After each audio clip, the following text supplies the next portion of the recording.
বিসমিল্লাহির রহমানির রহিম। পরম করুণাময়ী আল্লাহ তাআলার নামে শুরু করতেছি।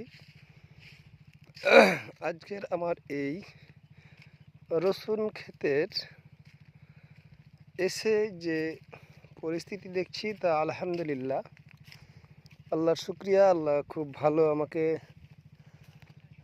ফসল দিয়েছেন এবং আমি খুব খুশি আমার এই রসুনের জমিতে এসে। রসুন গতবারের তুলনায় এবার ইনশাল্লাহ ভালো উৎপাদন হবে বা ফলন বেশি হবে। এই যে রসুনের সাথে একটু আংশিক পেঁয়াজ রোপণ করেছিলাম, এই পেঁয়াজগুলো প্রায় পরিপক্কর তার কাছাকাছি সময় চলে এসেছে। আর কিছুদিনের মধ্যে হয়তো এগুলো উত্তোলন করা যাবে। যাই হোক, এই যে দেখছেন রসুনের পরিচর্যা করা হয়েছে, সার, বিষ,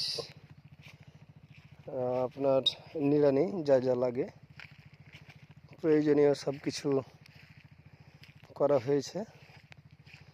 যাই হোক, এটা আমার এই প্রজেক্টটা নতুন। আমি এর আগে কোনো দিন এইভাবে সরাসরি চাষ না দিয়ে মাটিতে সরাসরি, যেটাকে আমরা কাদা বলি, কাদাতে রোপণ করছিলাম। তো যা হোক, এর উৎপাদন খরচ অনেক কম।